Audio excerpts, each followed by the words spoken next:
And that's why. Go ahead. Actually, that's why right now the biggest thing is we have the 91% approval rating. So Mm. I mean, taas kay siya approval rating. He might as well use that political capital to make this change happen. Plus, there's more than enough time actually. I mean, especially if we're not talking about making a new constitution. Let's just say bisa paganig ang mga minor reforms ng una. Let's say tangtango ng 60-40, Mm. i-join ang president and vice president. A few other things nga minor for reforms nga, not necessarily changing the whole constitution. Kaya na siya. The Congress just needs to Congress and Senate, they just need to come together and choose which are the ones they want to make happen, and then wait for the time na wala na yung COVID o dito na ta mag-plebiscite. Pero at least kuha na daan, i-set up na daan ng unsa ang mga reforma, di ba? Kaya man na nila, they can do that. Putang na, sumusulti sila nga, walay time. Igura gud na mag-delete gud og 60-40 gud. Sayon na kaya na. Ang 60-40 mo, pinakasayon jud sa tanan. Ilarag yun ang i-delete. It's all, Diba? ano bro, it's not yet the end. Kumbaga napay chance man madunggan ng atong clamor Nag-start na ba ta? for something like that. Yeah, it started broadcasting. I sent you the link para Awat lang manghihis ako ba ya? Sige, bye. Manghihis ako. Okay. Go for it. Just preparing the intro for this.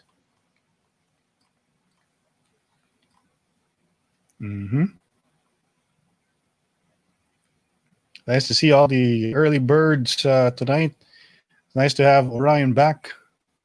We'll start the blog soon with Orion Perez Dumdum and the talk about constitutional reform. Masaya to, masaya. Okay. Standby po tayo, no?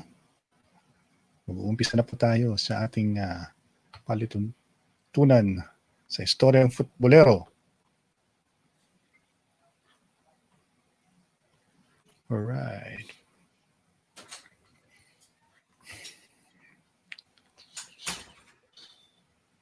Copy. Okay. Ready to Okay. roll. Yep, ready to roll.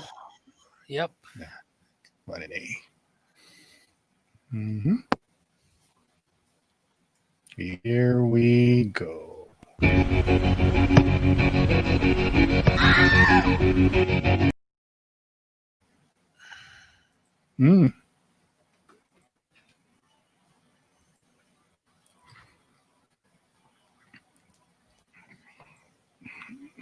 Hi guys.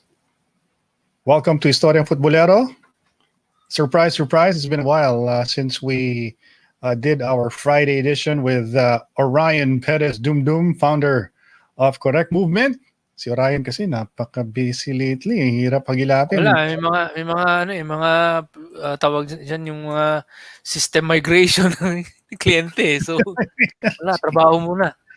Yeah. Siyempre weekend yung ginagawa sa mga ganyan para menos yung downtime eh. Oo nga eh. Kasabot mo ba? Kasabot mo kay siyempre Singapore karon and you have a big responsibility. Yeah, you have to do your work, responsibilities to the family, of course. Diba? Yes. Dagang factors. But but good thing we have time today, Orion, or tonight. That's good. Yeah. Join us for Istoryang Futbolero. And we have a very interesting topic because I know you've been sort of like keeping this, it's been a while since you actually expressed yourself about our issue with constitutional reform. It's still been an uphill battle for both our organizations and as a collective, the people who are trying to push for constitutional reform. It's been a struggle to convince our lawmakers to make it happen already or to make it happen fast, diba? thing done, even though so many things have happened in Congress, as you well know. You've said so many things, or actually you posted a few some content already about this, because we had a change of leadership in Congress from Speaker Cayetano. It's now Speaker Velasco. From Speaker, what's the joke about that? You have from Peter to the Lord. Peter to the Lord. Pareho silang Alan. Para silang ala, no? Si Pareho pa silang Peter. Alan. And then people have been, doing puns on the fact that this is a bit biblical in proportion, both proportion and Kaya nga eh. diba? It's the coincidence is so uncanny. The way it unfolded, kay na conflict in the beginning before things normalize, kay nag-intercede gid si PRRD because medyo naging complicated yung transition from one speaker to another. Although madami rin nagsabi, Orion, na this is so unusual to have term sharing sa speakership. And You're not really supposed to have this term sharing thing, honestly. If we had a parliamentary system, this mess wouldn't have had to happen, honestly.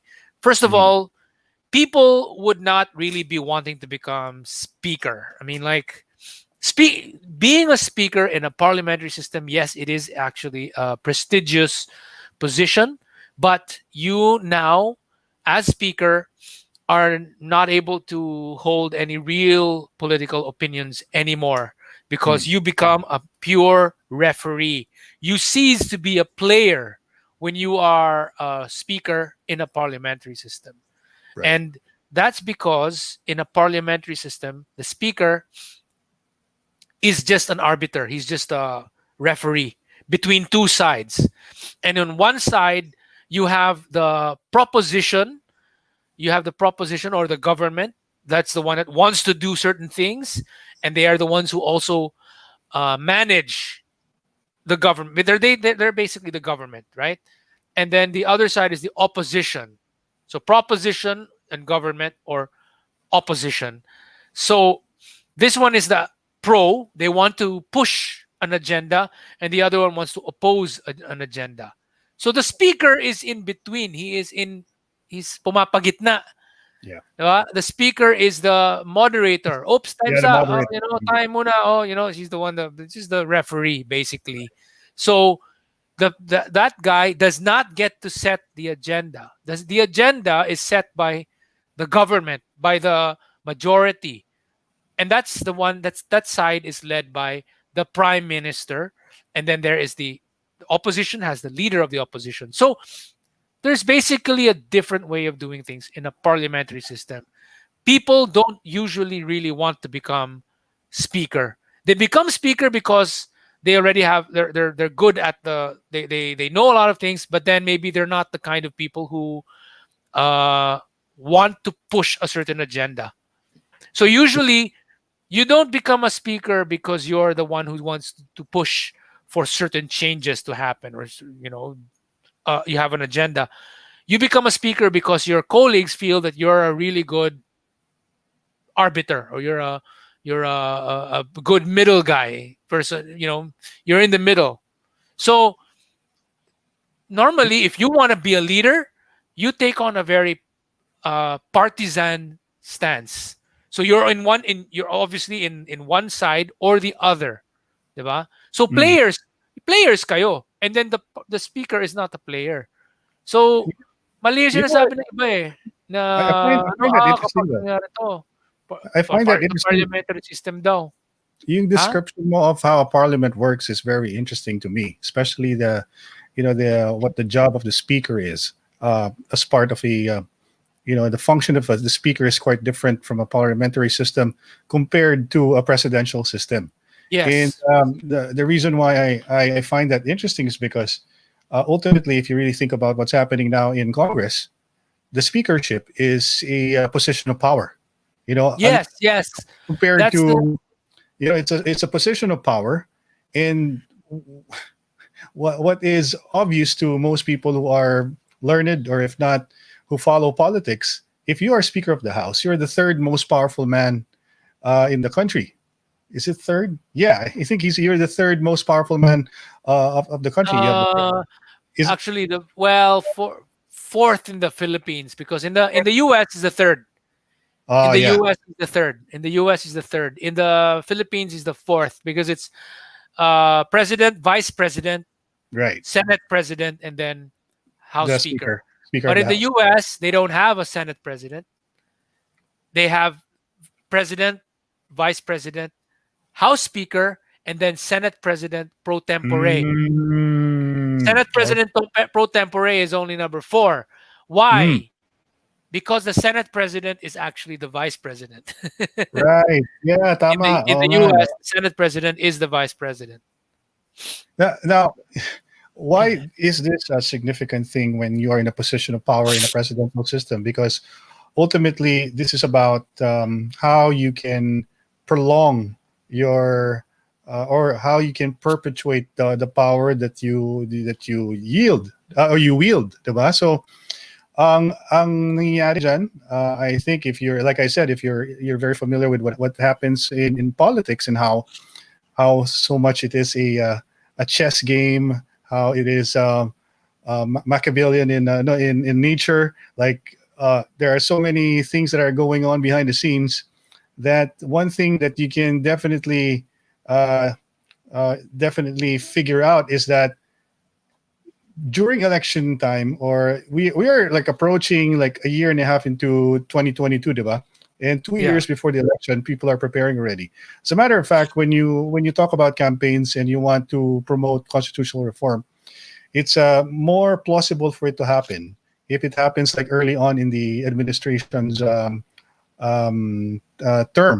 because if it happens like on the second to the last year or the last 2 years, chances are you have a very small window of opportunity, because all these lawmakers are thinking about the elections already and how they that's can, why that's why right? I was always saying before that the president should not have wasted that opportunity. He should have done it the very first year, because because I mean, if he started it on the first year, let's say he started really talking about it, it would not have immediately happened then.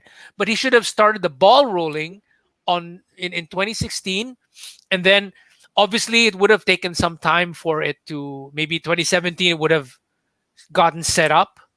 All Mhm. right, and then maybe the plebiscite would have happened in 2018 or 2019. Maybe the plebiscite could have been timed at the same time as Yeah, the midterm elections, right? yeah, that was the So hope. Yeah, yeah, they could have done it that way. It doesn't mean that just because we already agreed to change it, it immediately happens. No, you could have, let's start it, let's do it, and then okay, now that it's done, okay, let's wait for the next election where we have the plebiscite. So they should have just set it up early on, and there would have been more time to talk about the details. Right now, we're going to be rushing. So if we now all we can actually hope for is not a new constitution, but what we can do at this point in time is talk about fixing some of the flaws of the current constitution. So maybe, yeah, for example, deleting the 60/40 and other anti-foreign direct investment restrictions. That's an easy thing to do. There's nothing much to think about. Hmm. Just anything that says 60/40, 70/30, get rid of them. Just delete them. Anything that prevents foreign investors from coming in, delete them from the constitution, and there's nothing else to do. That's it. Just delete them. Uh, Maybe the next thing to fix is probably the part about the president and vice president.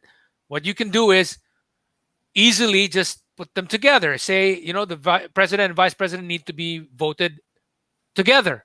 Something Yeah, like that. So that's an easy thing to do. So those are easy changes to do, which don't need so much discussion and debate anymore. It's easy to understand. And then once that's done, let's wait for when we can do a plebiscite. Because, of course, when you do the plebiscite, that's an election where we're going to need people to get out of their houses and vote. So that's going to have to happen once COVID is done. So Mm. maybe we can't do it immediately, but who cares? Let's just get the the reforms agreed upon, and then we do the ratification plebiscite later. So, pwede, kayang-kaya. I mean, 2022 is still some time away. We still have one full year to go. We still have we're actually in October of 2020 now. We just have a little bit to go until we reach 2021.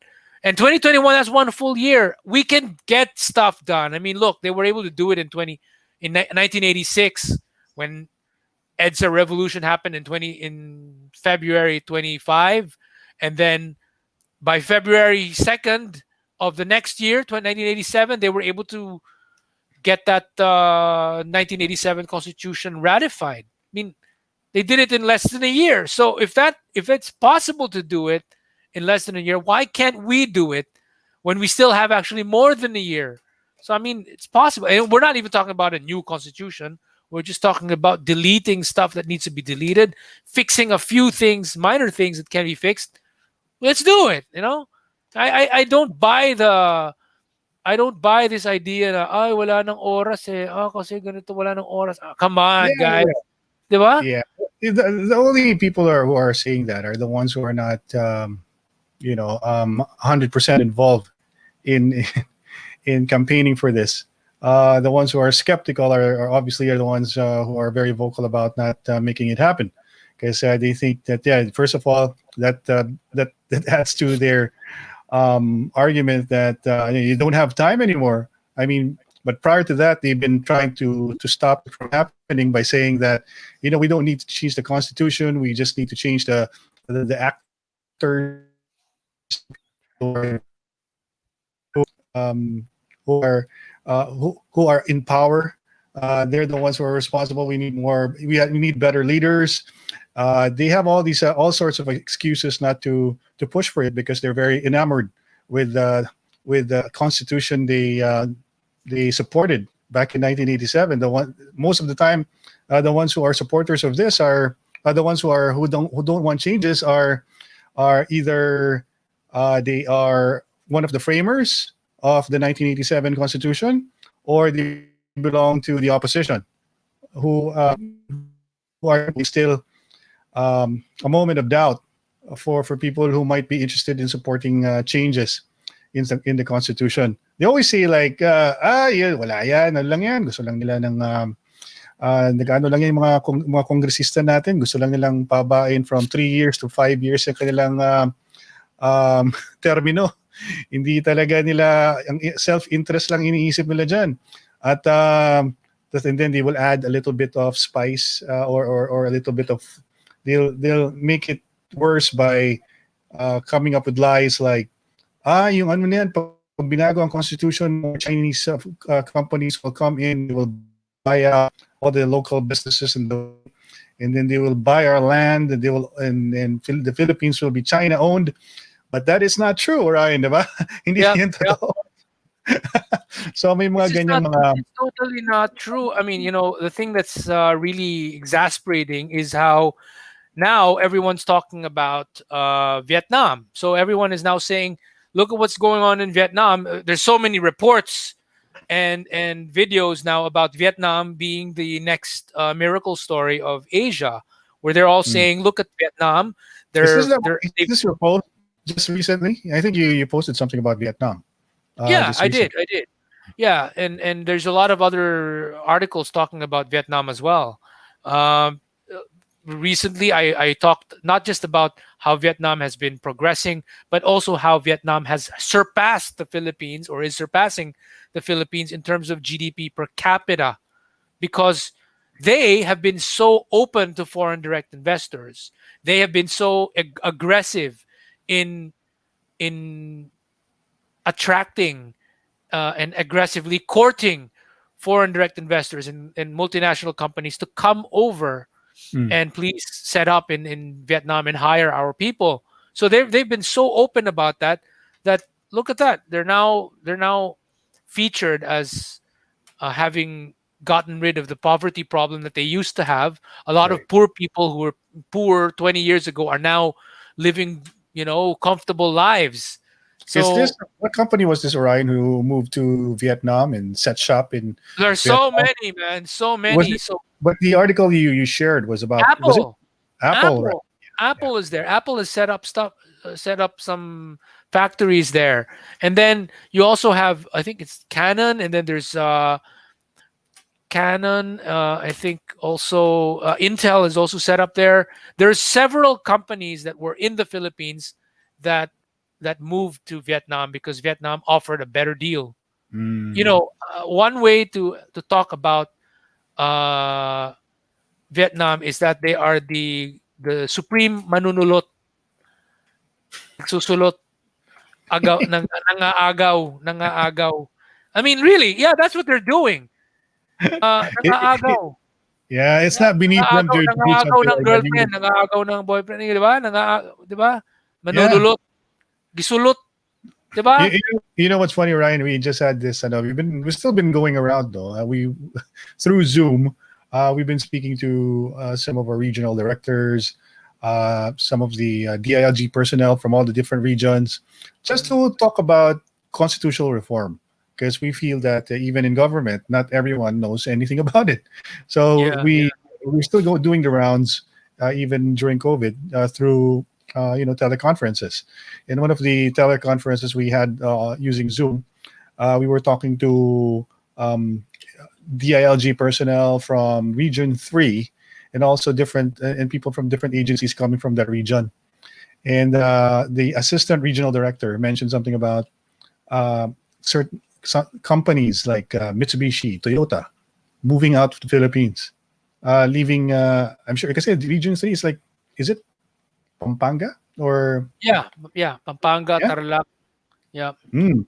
So there Zambales, may mga manufacturing Bulacan, companies who and were then based here in the Philippines who've yes, left yeah. us and who've moved to like places like countries like Vietnam and maybe Thailand, right? So they are Yeah, aware. Uh, yeah, yeah, it's just sad that we're not able to do what we're supposed to do just because our constitution is closed. I mean, like, mhm. can't we just get rid of that part of the constitution, please? Just get rid of the 60-40, diba? That's a start. And then once you start having, once we get rid of those, all these other companies will start knocking on our doors again. And the moment we start having people knocking on our doors, the more we're going to want to change and improve things so that we lessen the red tape, lessen the corruption. That's how we start acting upon it. Once we start hearing more people knocking on our door, that's what'll get. We need to get the ball rolling Mm. by getting rid of the 60-40 and all these other anti-foreign direct investment restrictions. So yeah, they just need we just need to start it off by doing that. I've been watching a lot of documentaries lately, Orion, and I just find uh, you can sort of like correlate issues that happen all over the world, right? And politics is like similar. It's similar to it's similar. No matter what country you're from, there's always like a hint of corruption that happens, and there's always like big business trying to lobby their interests or their agenda to our lawmakers. And I don't know if you've seen this on Amazon Prime. It's a documentary called Plant Pure Nation. I haven't seen So that one yet. you haven't seen it. It's basically a documentary about the plant based diet and how Uh, America has gone unhealthy for decades. And number one killer in America is actually cardiac arrest or you know, usually it's heart problems that mhm, they because of the food that they eat. mhm, And back in the 1970s, there was a senator by the name of I think it was Senator McGovern who introduced a who came up with a resolution talking about the plant-based diet. It's been proven that this is the diet that the Americans um, should be using because eating meat has quite been very unhealthy. mhm. And right immediately when that came out, big business, the lobbyists in full force attacked that resolution, and then it died. Yeah, Oh because my gosh. well, first of all, they're meat producers, right? And then Yeah, yeah. and the farmers, their primary produce is corn, um, rye, rice, and most of the produce that they in America is really used for animal Feed. feed.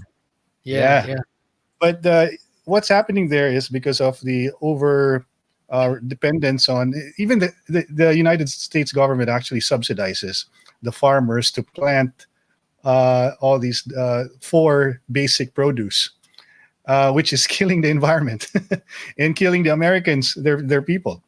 Oh Now, my gosh. the reason I'm bringing this up is because it's almost the same thing here in the Philippines, right? Um, if somebody talks about dropping or removing the 60-40 provision in Congress, that's part of the 1987 Constitution. It's been 30 years. I'm sure there have been efforts from different congressmen who attempted. There have been attempts to remove that provision, but I'm sure behind the scenes it would um, and and there are moments I'm sure that people try to block it from happening because at the end of the day, if you really think about it, we are run by oligarchs, and they don't want the competition to come in. They're doing great as it is, right? I mean, they're like top 100 already in the world, like the SMs and the Robinsons and the Ayalas. They've thrived in this type of system. So why would they allow like foreign entities to come in and compete with them, right? So that's probably something that we should consider also, Ryan. That But realistically actually, speaking, so realistically, if they were more open-minded, okay. So I don't think it's a problem with the. I think Robinsons doesn't have that issue because the late John Gokongwei himself was actually very much a Mhm. lobbyist for foreign direct investment. He wanted a lot. He wanted to get the constitution changed. Actually, Okay. he was pro constitutional reform when he was alive.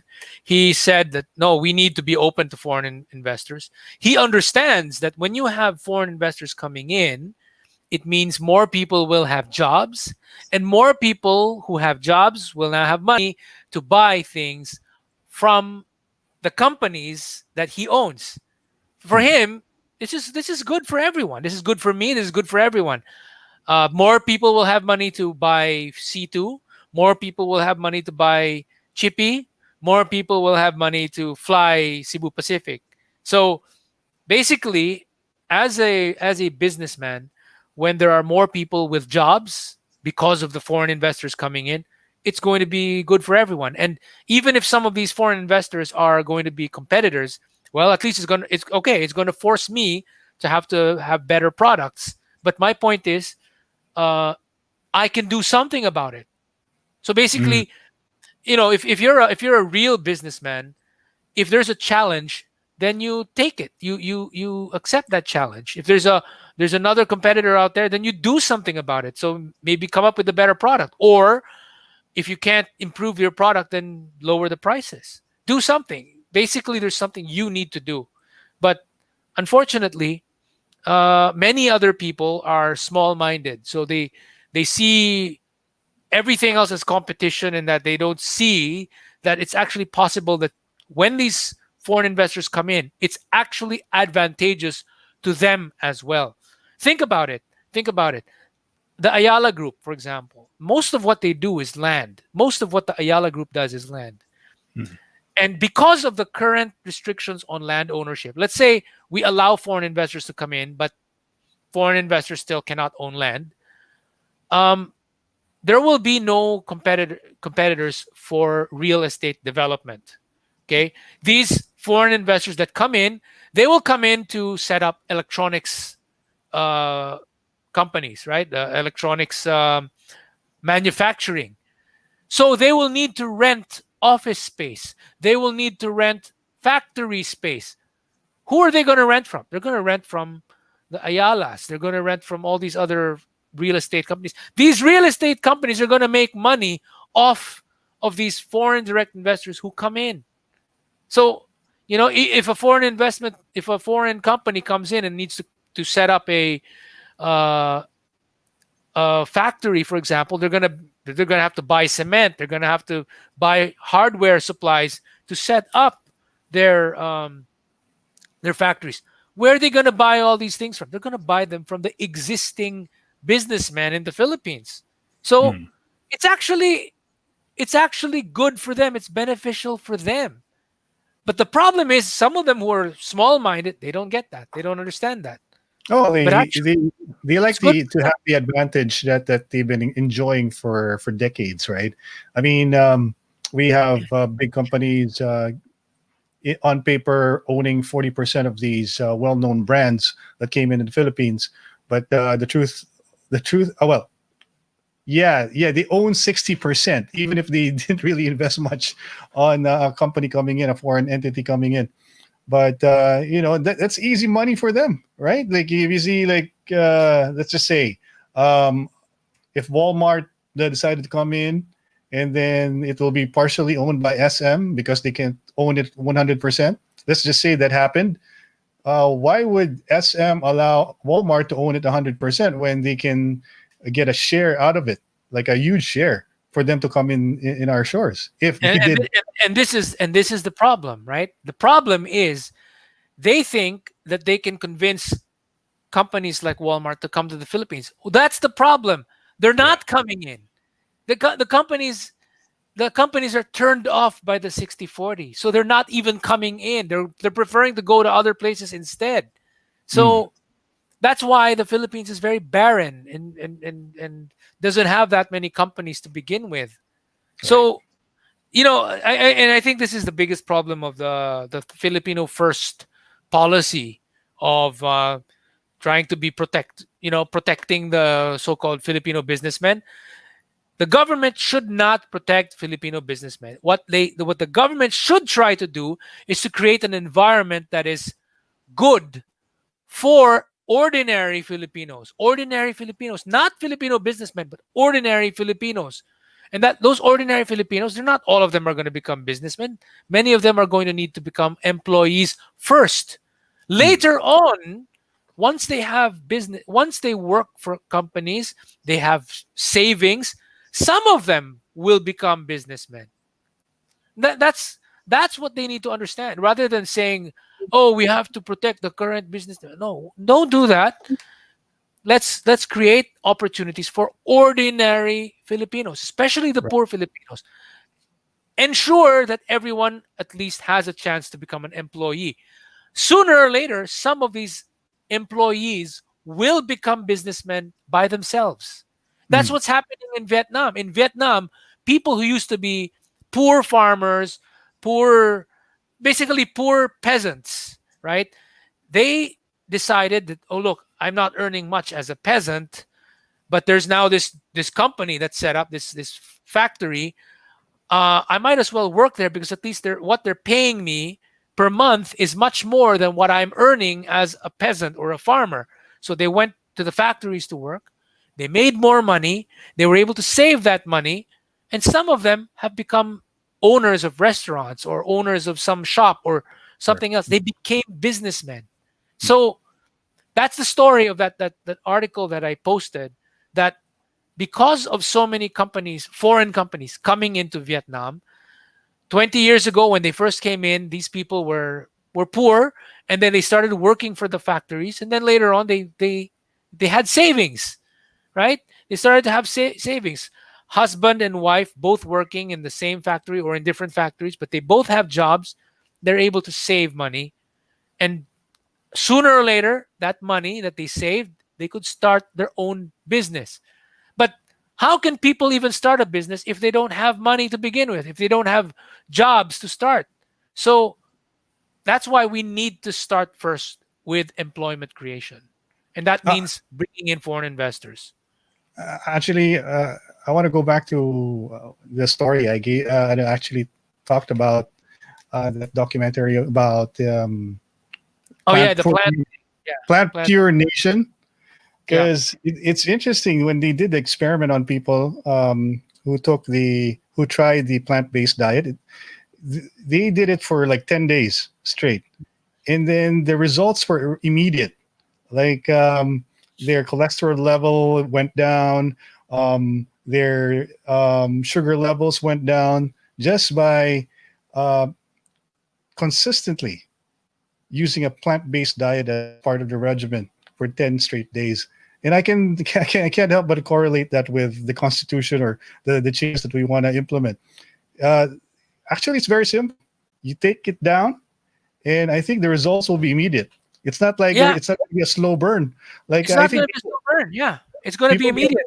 people are get turned off because right away with when there are discussions about constitutional reform because they think it's so complicated. It's just I don't know anything about the constitution. I mean, what can I actually contribute? What contribution can I given the can I have in the conversation? How do I push this when I don't even understand it myself? So hindi po ganun kahirap talaga yung constitutional reform. Talagang puro ano to puro common sense lang itong mga bagay na dinidiscuss natin orayon, di ba?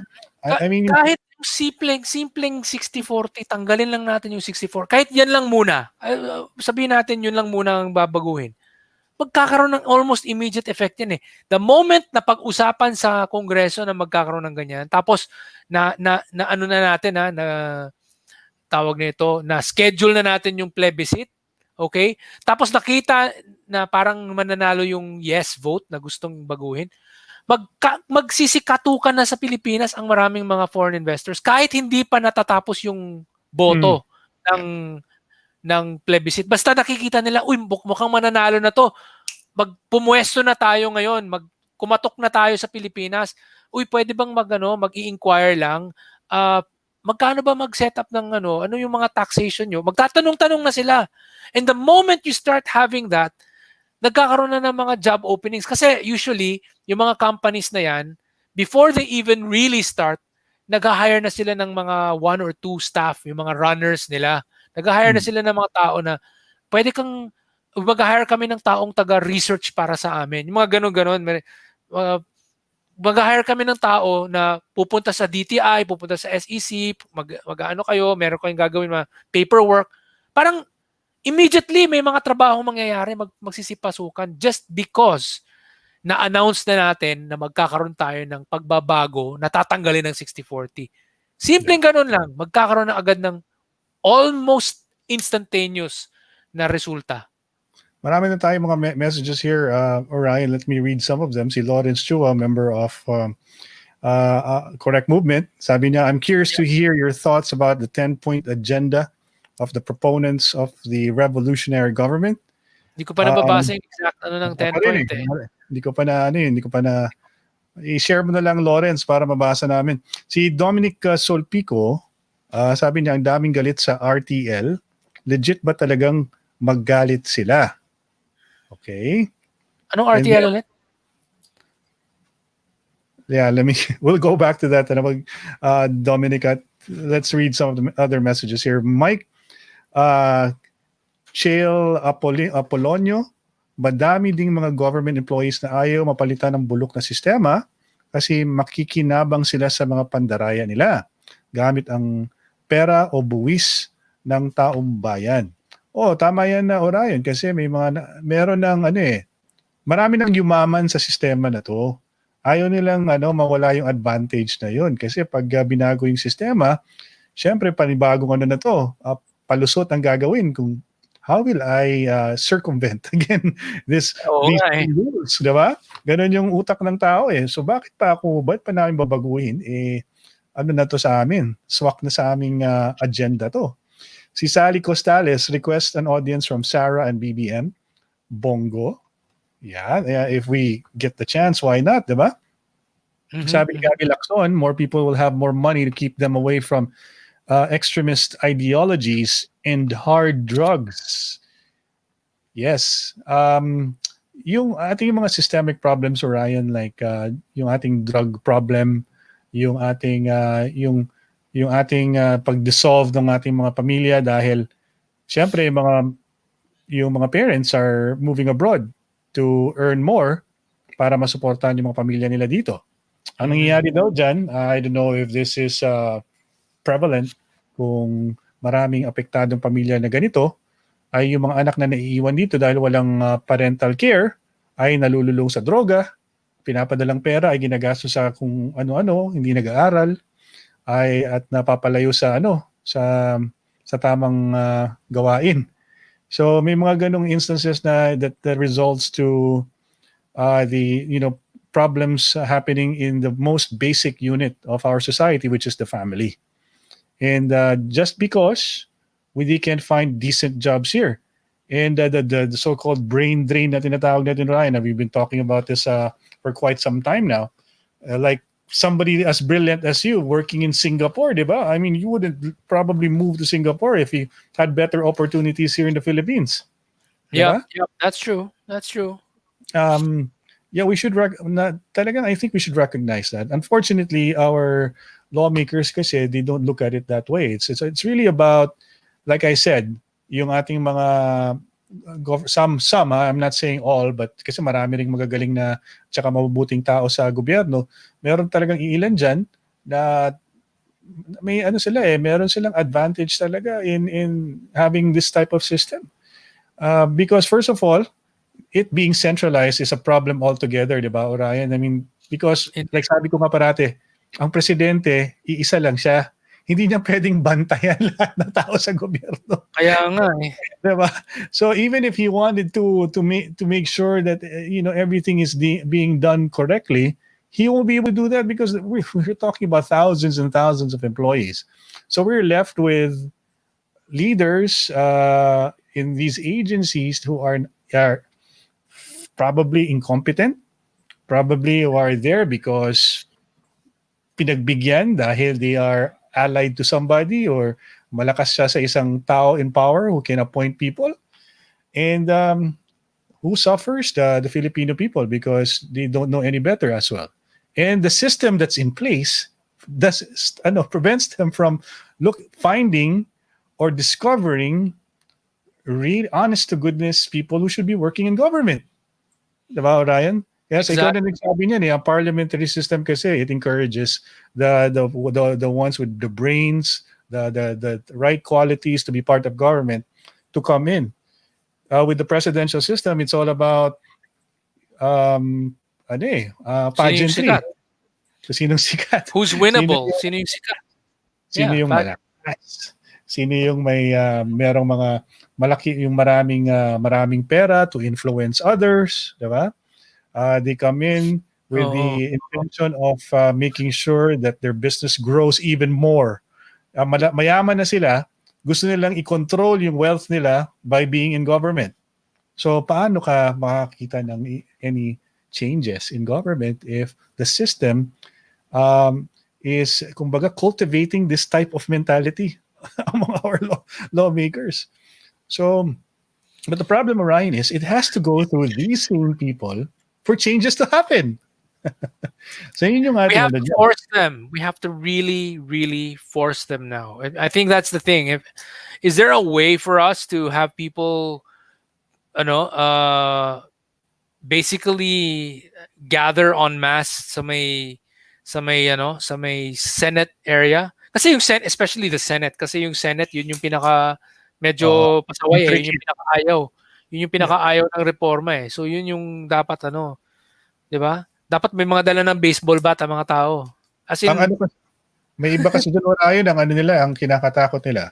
Kahit na agree sila sa 64 sa removal ng 60-40 provision ng Constitution, that's still an amendment to the Constitution. So if that happens, if one amendment let's just say nagkaroon ng plebiscite tapos natuloy yung amendment on the Constitution, who can say na they will just change the entire charter?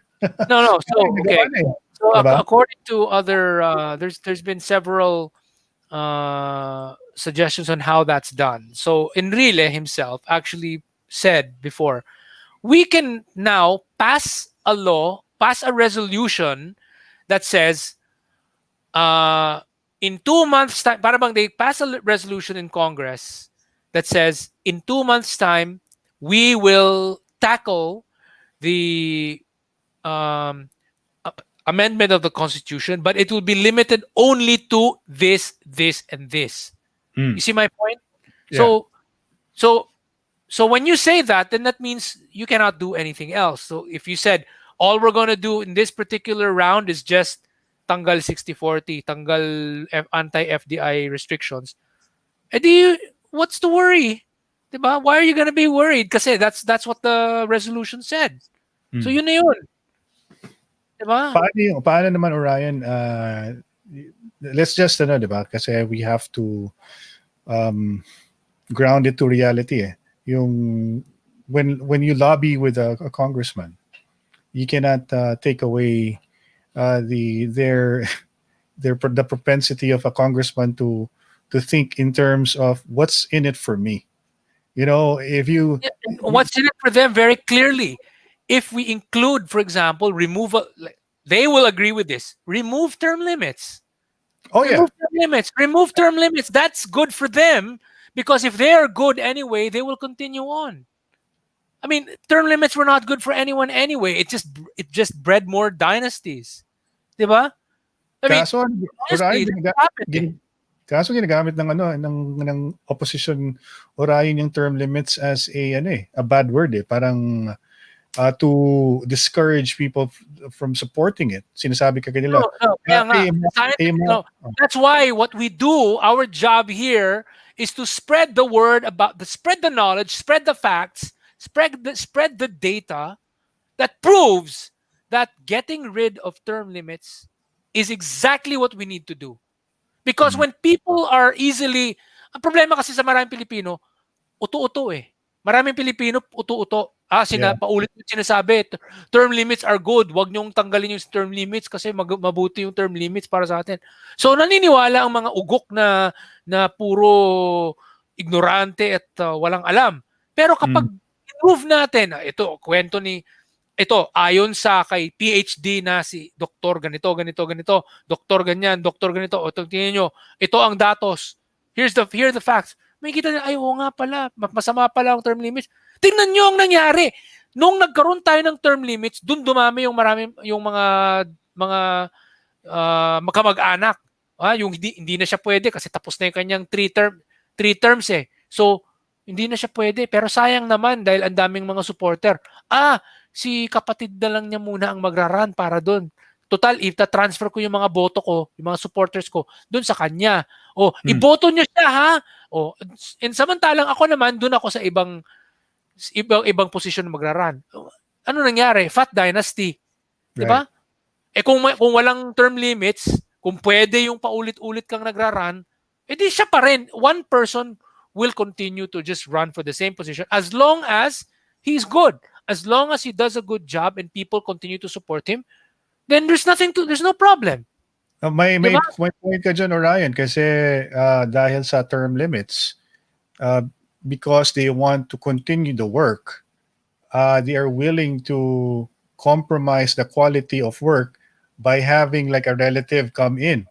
And the problem with that is they're not really the ones who are kumbaga legislating. If they're congressman, yun nga eh. So ito yung sinasabi natin. Ito yung sinasabi natin na yung ginawa sa Pilipinas na mga parang band-aid solution na yan. Band-aid solution yan eh.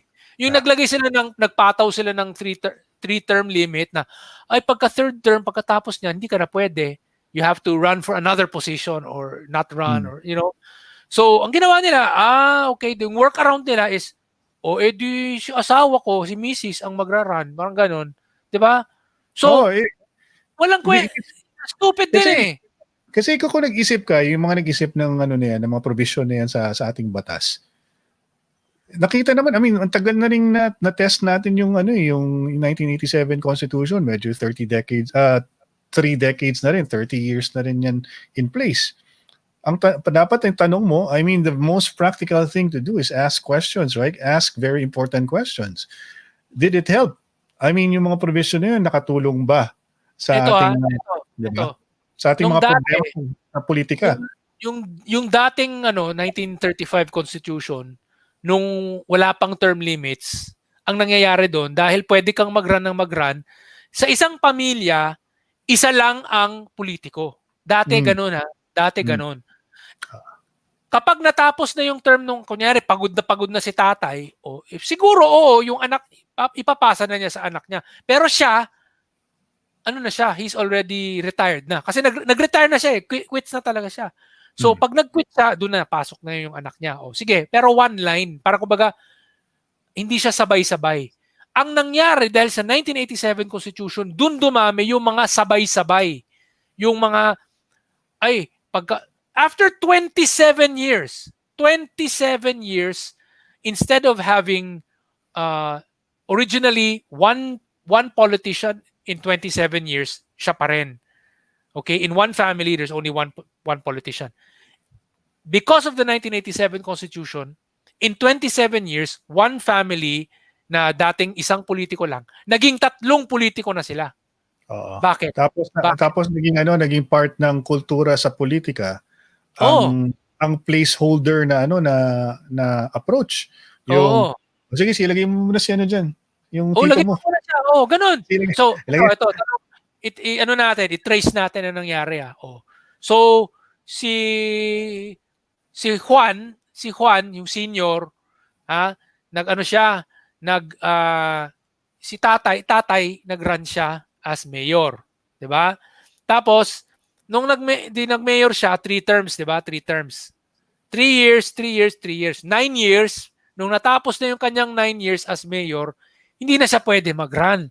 So ang ginawa niya, si asawa niya ang pinaran niya, 'di ba?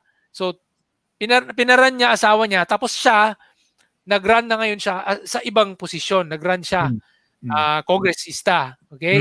So, kongresista siya, asawa niya nag-run as mayor. Okay? So, another 9 years.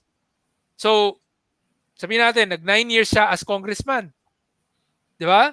Tapos, ang asawa niya, nag-9 years din as mayor.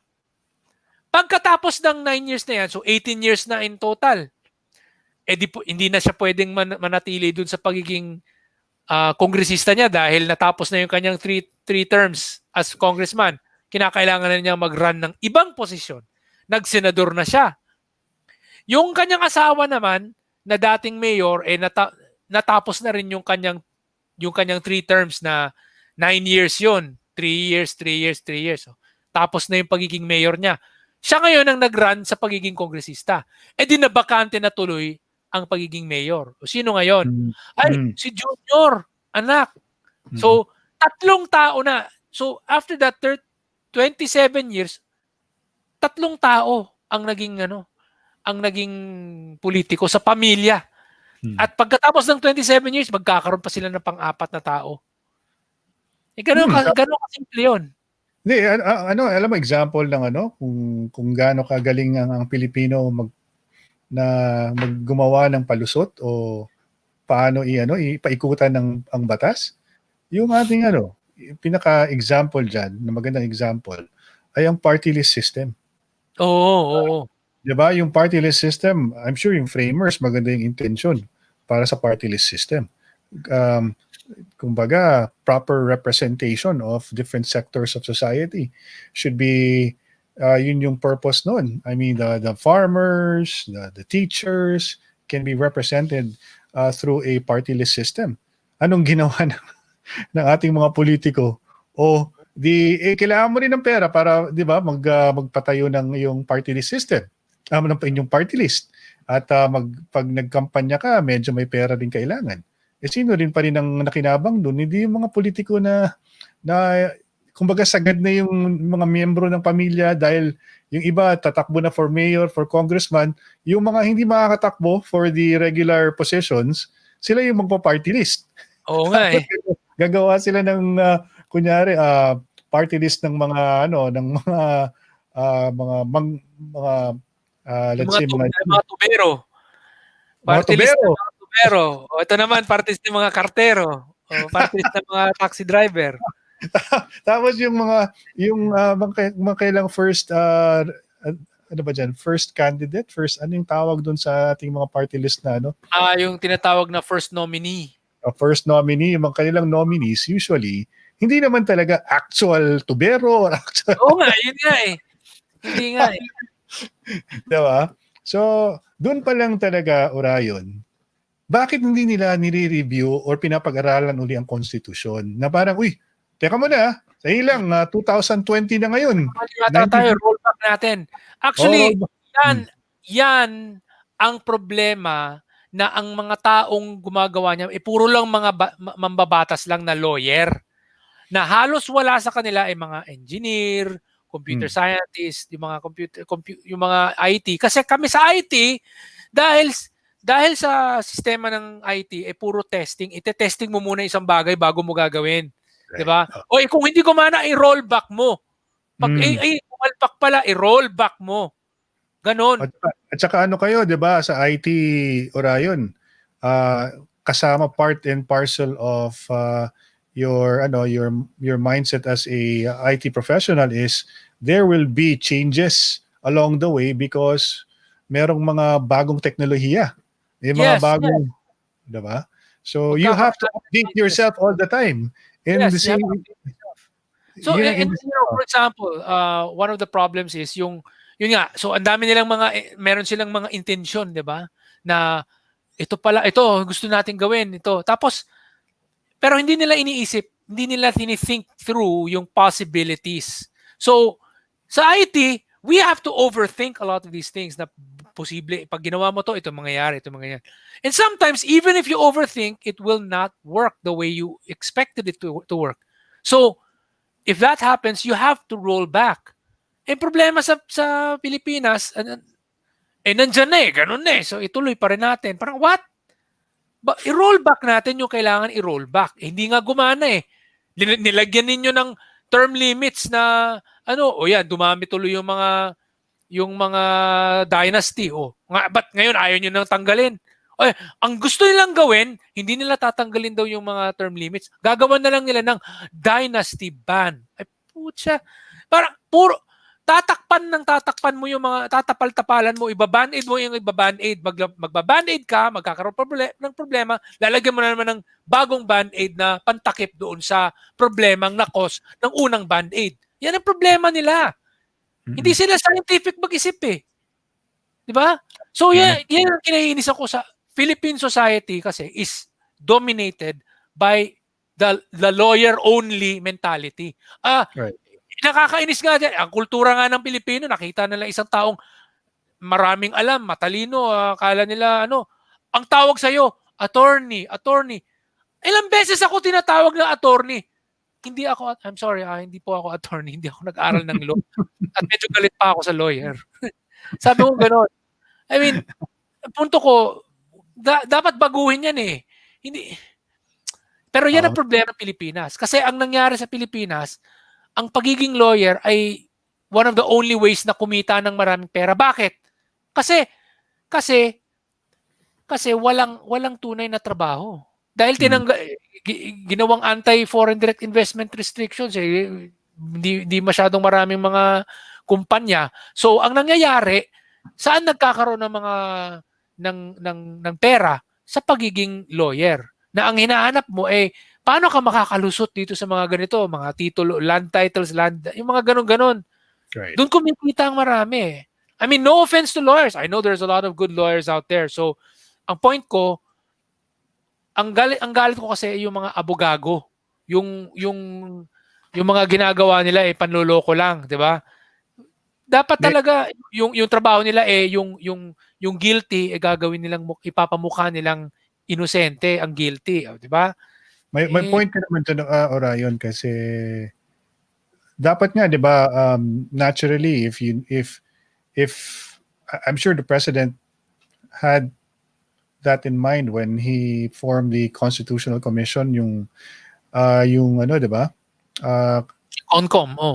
CONCOM na pinamunuan ni former Chief Justice Puno. Tapos karamihan ng mga naging part ng CONCOM ay puro mga abogado. Problema lang doon is hindi halos walang economist, halos walang business minded. Diba? Di kaya nga yung malala mo yung the thing that you mentioned early on in our conversation tonight. Sabi mo dapat sinimulan sa umpisa pa lang pinush na ni presidente to. Actually pinupush naman talaga niya kaya nga nagkaroon ng CONCOM para magkaroon tayo ng body na talagang i-consolidate lahat ng ideas tapos magkaroon ng magandang uh, alternatibo or kapalit ang 1987 Constitution. Yun yung point nun talaga, to come up with a draft Constitution.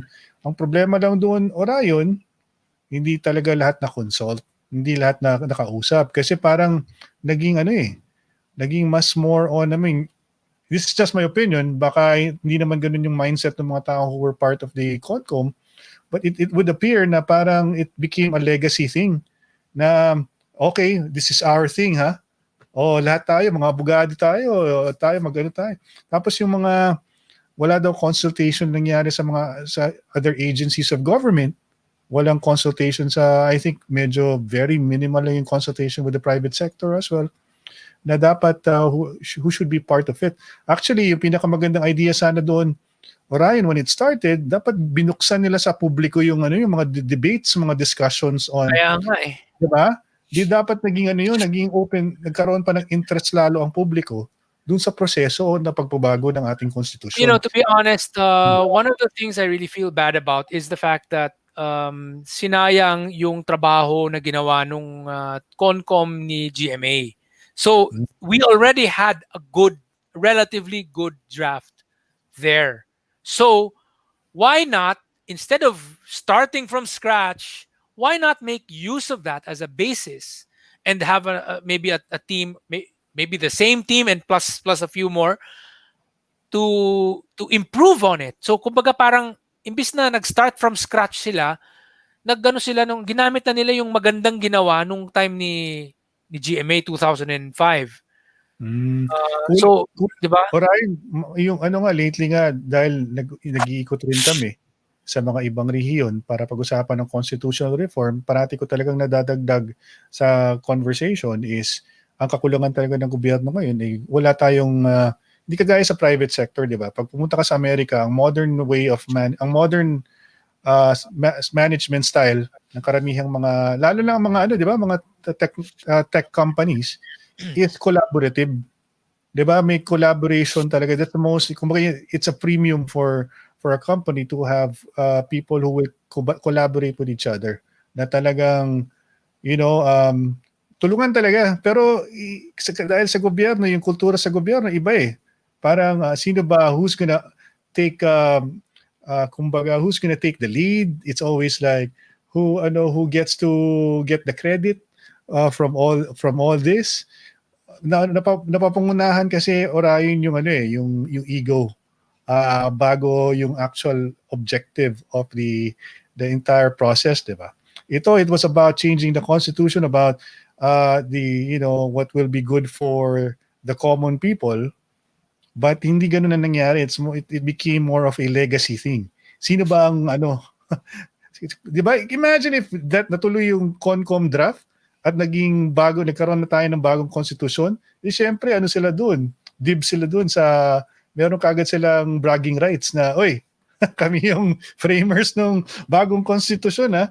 Kaso yun na nauuna eh. Nauuna yata Orion yung ganung klaseng mentality. Even in the past efforts to change the constitution, it's become more about who did this. If I'm not part of that, I'm not going to support it. Alam mo yun? You know what what I really feel bad about what happened to the Philippines is this now.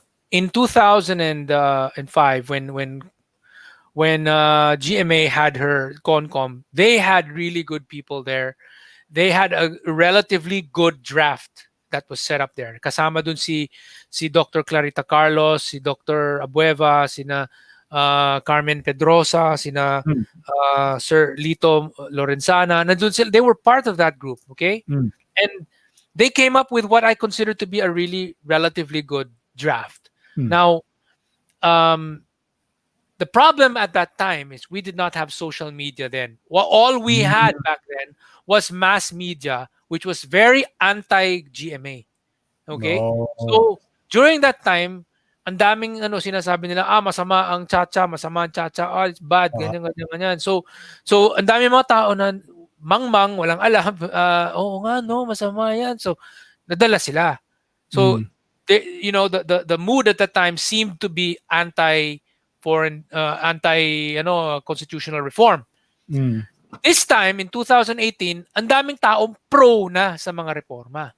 pro na kasi may maganda na yung ano natin, si Duterte ang presidente, ang taas ng kanyang approval rating, 'di ba? Ang daming pro Duterte, ang lakas-lakas ng tawag nito, ng public opinion na pro sa kanyang administrasyon. Tapos pro din sa federalism ang mga maraming tao. So, ang nangyari lang, although gusto naman ng mga tao yung constitutional reform, yung kalidad ng kanilang draft ang walang kwenta. See my point? Baliktad eh. 2005, magandang kalidad ng draft, pangit naman yung public opinion dahil wala pang social media nung time na yon.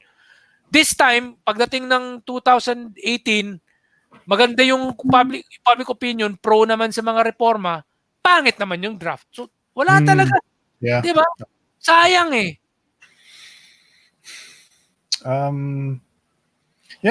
Let me read some of the messages here, Orion, no? Kasi marami ring na-frustrate sa mga nangyayari ngayon. Kasi parang parang we thought few years ago we were onto something, but bigla na lang, well, unfortunately, COVID happened this year. I think there was a momentum. Actually, we did a signature campaign before COVID. Yeah. 500,000 yung signatures na na-collect ng core movement. Kaso lang yung mga kongresista natin ibang iniisip. Ang iniisip nila is, kumbaga, they're balancing between public opinion and of course what the president wants. So the president, of course, is more focused, and even the executive department are focused on COVID-19. That's why they can't really express anything that supports constitutional reform, because it hasn't been explained effectively that this is a solution also to a long-term problem that will ensue after this pandemic. Diba? Hindi natin na pasok sa conversation na, okay, alam mo, given na yun, mangyayari ito, mawawalan ng trabaho mga tao dahil nagkaroon ng pandemic, apektado ang ating ekonomiya, at maraming tao mawawalan ng trabaho, may mga OFW na magsisibalikan sa ating bansa. Maybe 300,000 of them will come back because they will lose their jobs in the short term. And, we are, like you said, Orion, puro band-aid solutions, puro reactive tayo sa mga kung ano yung what the issue of the day is. But we're not looking at in terms of, more prudent eyes na, uy, alam mo, meron tayong mga we've been surviving for the last 30 years. We've been yung increments yung ating mga yung ating progress as a country, but no one has actually internalized the fact that it could have been better 10 or 20 years ago if we actually instituted all the necessary changes in our system, which includes, of course, amending the Constitution. And I think that's what's lacking right now, the sense of foresight that, we have to do the hard work now. We have to make the sacrifices.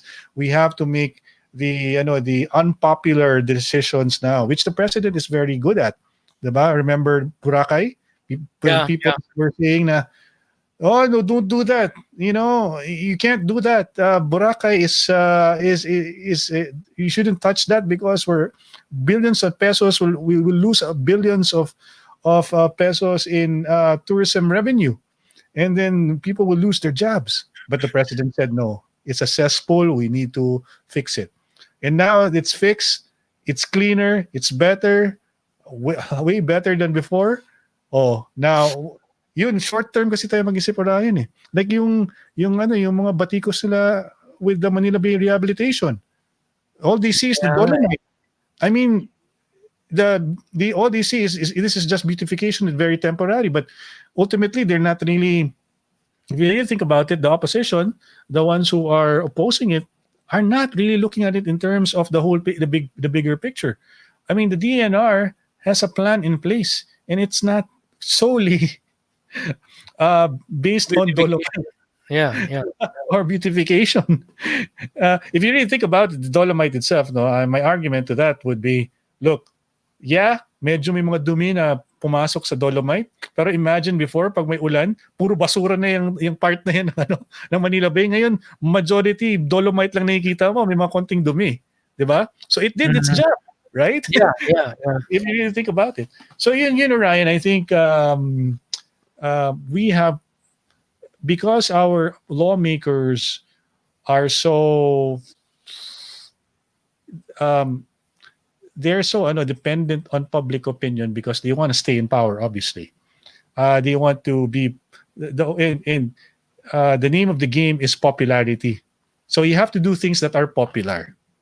You are not there to be a savior. They don't think like that. They're not saviors, because if they were thinking about sacrificing, they wouldn't care about public opinion because they know it's the right thing to do. So how do we identify that, Orion? How do we make sure that we're on the right track? Well, okay. If we can't get these people to do what we need to do, at least we can influence the public to understand what is the right thing, and then get the public to help in pushing all these politicians to do the right thing. So we need more people to help us out. Diba? We can't just do it alone. Yeah. Yun lang. I think it's just really continuing to just keep on spreading the word. That's really what it is. We have to continue to spread the word, and we have to continue to tell people that let's look. If we don't do anything, we will continue with the current system the way it is, and the current system obviously sucks. Yeah. So if we make a change to the system, at least there's a chance of making it better. And we know what works and what doesn't, because we can look at so many other countries. We can look at so many other exceptions, a lot of other examples, and see what has worked and what has not worked. Problema kasi ng Pilipino, we think we're so unique. We think that we should not copy whatever other countries did because we're different from them. That's what some people think. But actually, we're not too different from everyone else. Right. We're very similar. People are generally similar, give or take plus or minus a few differences, but we're generally the same. We generally tend to respond to the same types of stimuli. That's really how it works. So the same type of system will make certain people lazy, and it's making us lazy. So the same kind of system will make people more popularity centric, and look at what's happening to us. We're popularity centric. We have a presidential system, and we're acting the way people in other presidential systems work. Now, if we had a parliamentary system, it will change the way we do things. Maybe not immediately, but it will change things for the better. And I hate it. I just hate it when I continue to hear Filipinos think that, how is that going to change things? We are different. Ang Filipino is usually like this. So even if we change it, it will not change. Of course it will change. The only reason why these people think that it's not going to change is because they think so lowly of themselves. And as Filipinos, they think they're aliens. They think they're not human. And they have to remember, Ryan, if you keep on continuing with that mindset that you feel that your voice don't matter, and think of it this way: those politicians that you abhor, or you feel a little bit of resentment, they're taking advantage of the fact that you're apathetic to the process, to the democratic process. I mean, because first of all, alam nila constitutional reform, walang hindi iniisip yan ng mga tao.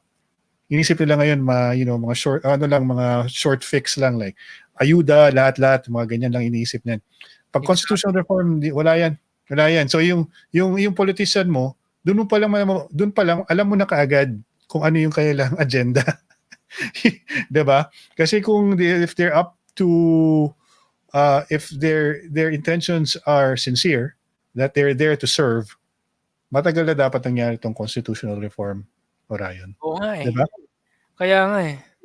So, I mean, as much as we want to stick around, Orion, I know you're a busy man. Yep. You have stuff to do. Indeed. So, Go I ahead. think we just need to continue to get people to read up more. Check again, everyone. Tingnan nyo yung website namin, yung correctphilippines.org. Magbasa kayo, mag-aral kayo tungkol sa mga reforma para alam ninyo kung paano nyo ipipresenta ang mga ito. Alam ninyo kung paano nyo ididebate ang mga konseptong ito. Lalo na't kapag may nakita kayong mga nagsasabi ng mga hindi totoo, kayang-kaya nyong kontrahin yung mga Mm. nanggagago at ng mga nagkakalat ng wrong information. So, yun lang, pag-aralan po sana ninyo yung mga reformang ito para alam ninyo kung ano yung isasagot ninyo dun sa mga taong nagpo-push ng wrong information. All right. Let's thank some of the people who joined us, especially the members of Correct Movement. Kasi you guys have been doing a really good job, no? You've been fighting the good fight the last few years. Hindi lang years, more than few years, diba, Ryan? Since 2010. Since 2010, yeah. Yeah, so stay proud, keep up the good fight. Kasi kailangan pa natin. Meron pa naman tayong small window to make things happen. May magandang dito, mention dito si Jules Mercado eh. Oo nga eh. The Philippines lacks the urgency of preparing for the winter season. The feeling of doing the necessary thing, because if you may not be able to get past through the difficult situation. Kaya lang na papetiks-petiks ng Pinoy kahit may obviously problema na hinaharap. Yes, that is the problem of tropical countries. Kasi kaya nga karamihan sa mga third world country yung mga nasa tropics, yung mga maiinit na bansa. Ang pinagkaiba hindi porket tropical ka hopeless ka na. Oo, may disadvantage talaga ang pagiging tropical kasi sobrang mainit. Pero posible pa rin na may ibang mga society kahit nasa tropics sila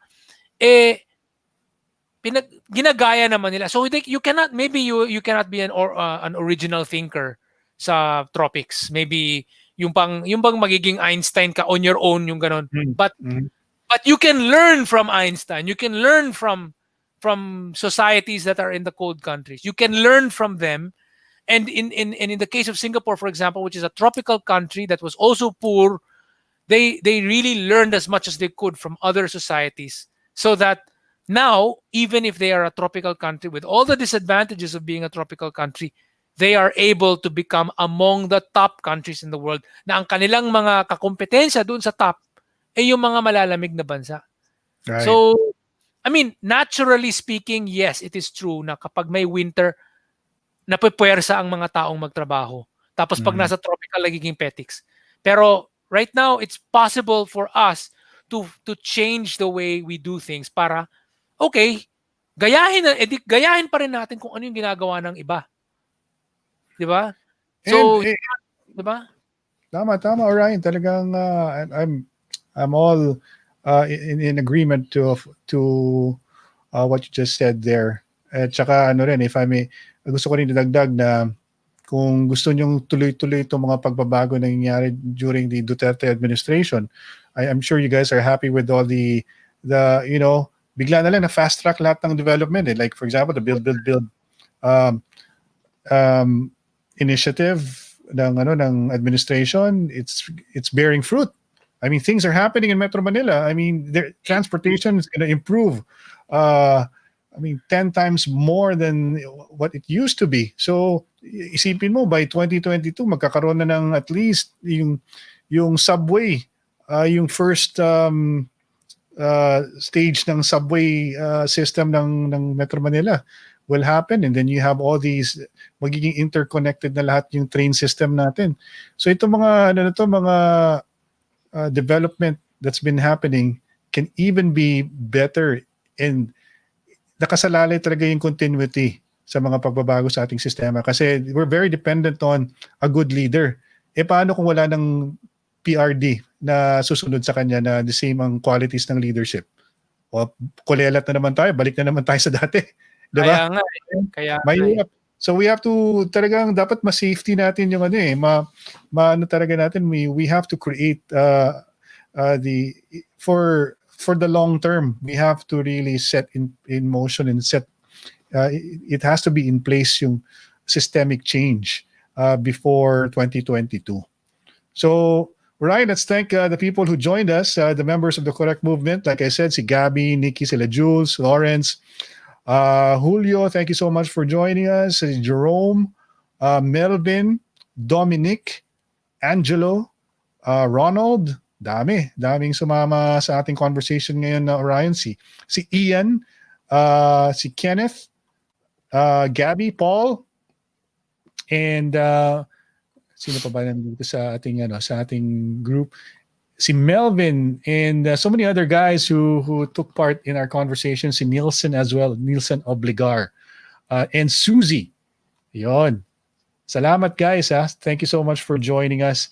And do you have any last words, Orion, before we let people go? Kaya lang mga kababayan, basta doon sa sa Correct Movement FB page, kung ano man yung nakikita ninyong pinagpo-post namin, ikalat nyo na lang ng ikalat ang mga yan, mga articles namin, yung mga videos, ikalat nyo na lang ikalat para umabot sa napakaraming tao. So yun lang.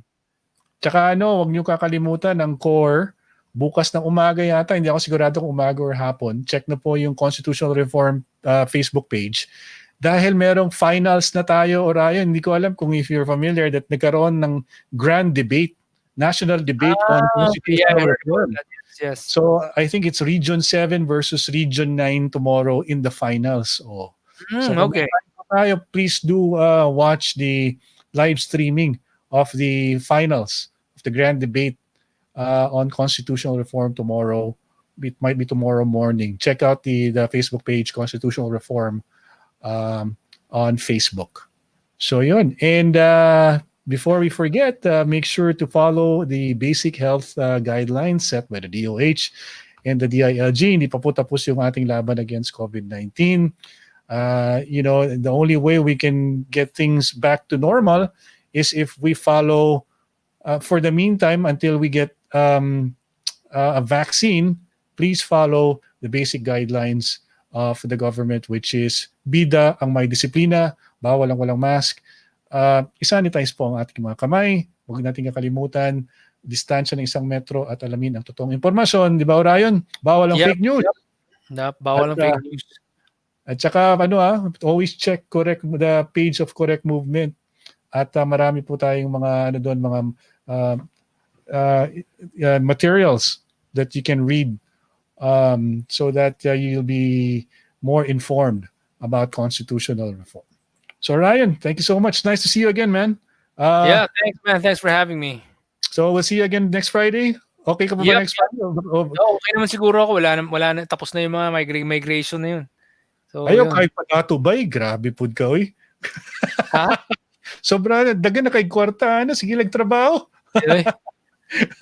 Wala na timing na good nga puros na sila sa karong nga month ba tayo.